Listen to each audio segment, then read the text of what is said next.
Bonjour mes amis, j'espère que vous allez bien et vous allez bien. Alors, cette vidéo en composition de français du premier trimestre, le 3e année, à ma chaîne Doros Ikram At-Talimia ou Ikram Educational Lessons. Je lis le texte, après je lis les compréhensions de l'écrit et je réponds à les questions suivantes. Je lis le texte. À gérer. 14 morts dans un accident de la route. 14 personnes ont été tuées et 11 blessées. Telle est la bilan provisoire d'un terrible accident de circulation survenu dans la nuit de mardi à mercredi entre Hassi el-Fhel et la Mnia, 180 au sud de Ghardaïa. Le drame s'est produit lorsqu'un minibus transportant 2 familles et des enfants en Provence du Sud dérapé dans un virage avant d'effectuer plusieurs tournants selon la protection civile. 9 membres des 2 familles ont succombé sur place, tandis que les autres 5 ont succombé à leurs blessures après évacuation vers la structure sanitaire. Les 11 blessés ont été évacués vers les hôpitaux d'Al-Mnia de Ghardaïa et celui de مثليل. إذن الوطن. النص راح راح نشرح لكم وش كنت نقول سابقا بالتفصيل. يعني هذا لا كومبوزيسيون او الاختبار تاع الفصل الاول راح متناولين فيه نص واسئله معه. اذا النص واش راهو يتناول على حادث مرور، يعني كيما على بالكم كامل تقراو في هذا الفصل عن حوادث المرور او لابراكوناج او بزاف هكذا حوايج تقراوهم، السرقة، الحوادث، يعني على حوايج كوارث طبيعية أو كوارث بشرية. إذن هنا في هذا النص تناولنا كوارث كارثة بشرية، يعني في حادث مرور. إذا هذا الأكسيدون أو الحادث تاع المرور دو لا روت تاع الطريق هذا خلف 14 بيرسون اي 11 بليسي، يعني كانوا 14 واحد مات و11 واحد تبليسه، يعني شغل دقاس فقط أو خلفت له هكذا جروح خطيرة. إذا نقلوهم للمستشفى في المنيعة في غرداية. إذا كانوا في 2 فامي في هذه الحافلة في المينيبوس. إذا compréhension de l'écrit، أسئلة الفهم على النص. D'où a été extrait ce texte؟ D'où a été extrait de ce texte؟ إذا من خرج هذا النص؟ خرج من جريدة الوطن، من جريدة الوطن. إذا راهم دائما يكتبوها، دائما كيقول لك اكستري، يعني تفهمها على مين خرجت هذه ولا شكون المؤلف ولا يسمى. لازم دائما دير هذاك الاخر اللي يكتب اخر النص. اذا دائما كنسمعوا هذه الكلمه نديروا دائما اللي في اخر النص. اسم المؤلف يعني لوتور او الجريده او الصحيفه اللي خرجت هذا المقال. اذا دو ايتي اكستري سو تكست. اذا راح نكتبوا on extrait ce texte du journal يعني جريدة جورنال الوطن.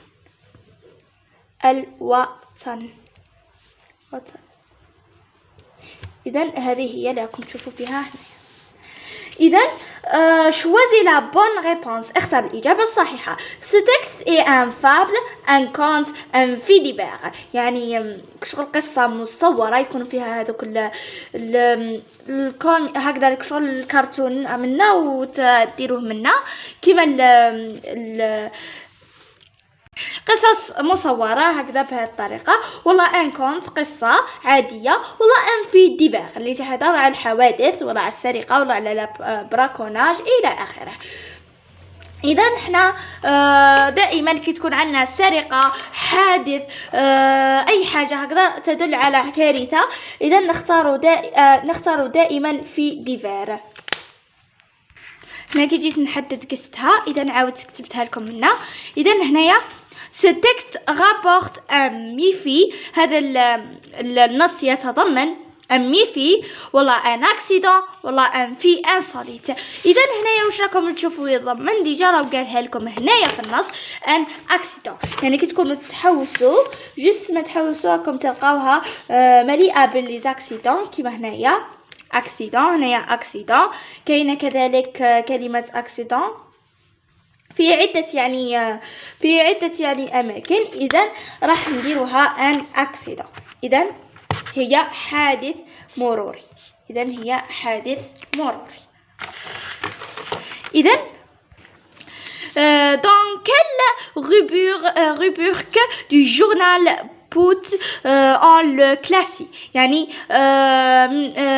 من هذا لا جورنال هذه وين نقدروا نصنفوها في ايكونومي ولا سبور ولا بوليتيك ولا سوسياتي. اذا نصنفوها مع على واش الحدث اللي تصنف في هذا الجريدة.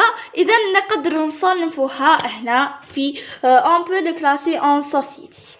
إذا هنا إذا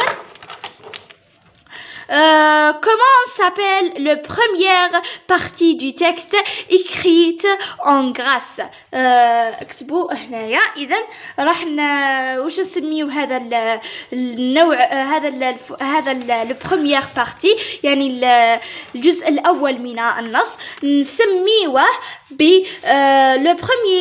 le premier partie du texte écrite en grasse et la chapeau ou le chapeau. اذا اسمه le chapeau. إذا le chapeau EAU بهذه الطريقة. إذا لو شابو.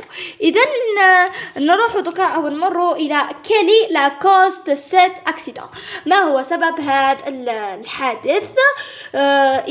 السبب تاع هذا الحادث لا كوز دو سيت أكسيدون إي ان ميني بوس dérape dans un virage avant d'effectuer plusieurs tenants. إذا راكم تلقاوها هنايا في النص. إذا نكتبوها ان ميني بوس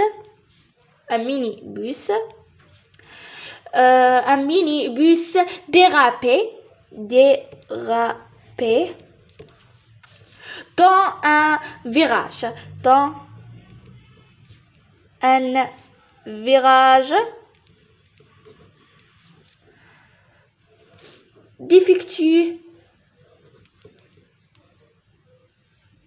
avant d'effectuer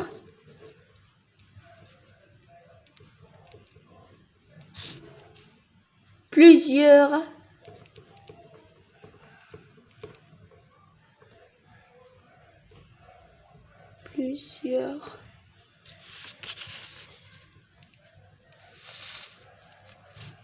tenants.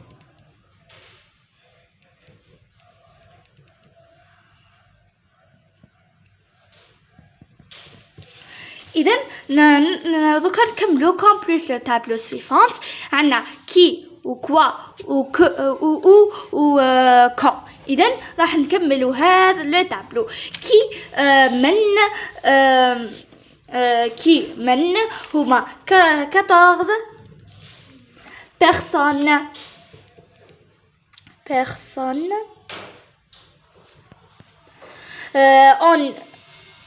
ont été tués يعني ماتوا et 11 blessés.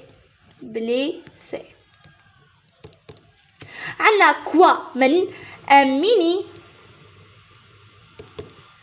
bus dérapé dans un virage,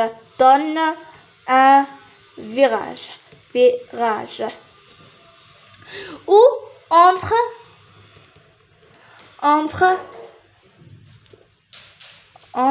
حاسي الفلاح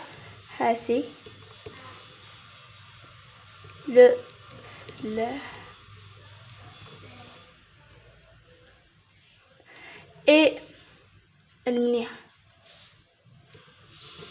المنيع إذن quand وقتها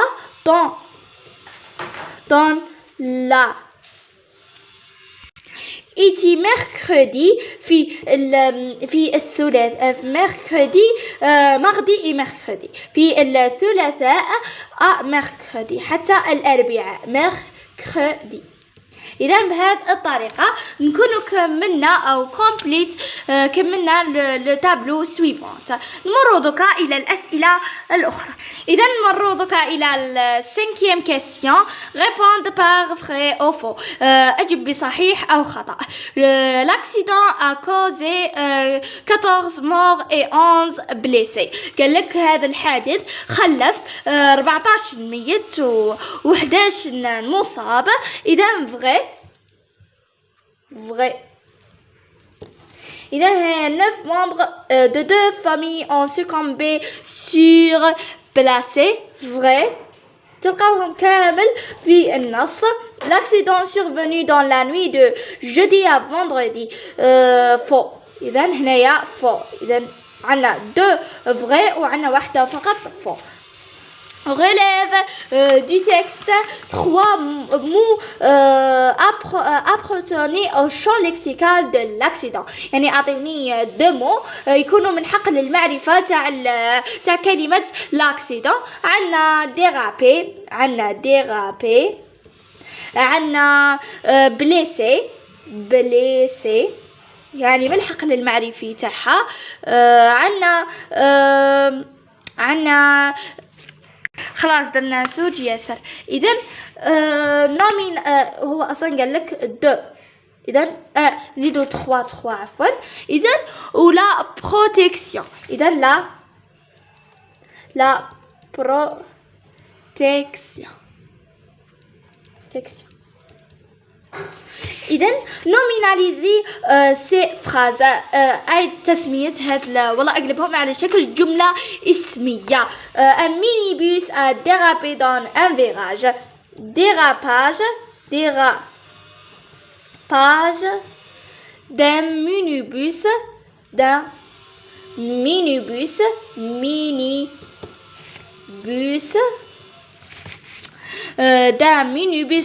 un virage. ونكملوا الجملة نتاعنا كاملة. إذا les blessés ont été évacués à l'hôpital. إذا évacuation des blessés à l'hôpital.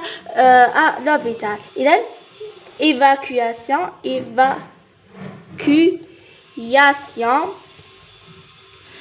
des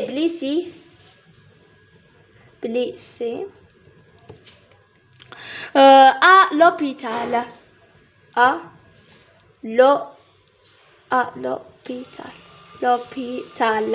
إذا بهذه الطريقة. نمروا إلى recréer la phrase à la voix passive. راح نعكسوهم فقط. إذا راح نبدلوا les blessés محل les gens. إذا les blessés sont évacués إذا par les gens de la protection civile à l'hôpital إلى المستشفى. إذا un camion heurte une voiture. ان فوا. اذا راح نبدلوها. اذا نديرو، سمحوا لي، اذا نديرو ان une voiture est heurtée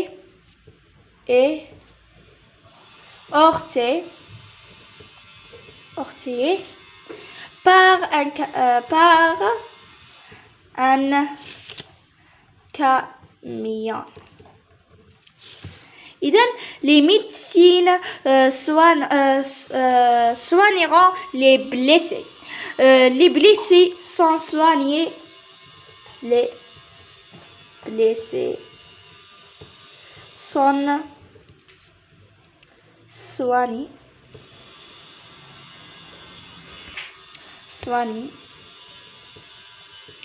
par les médecins.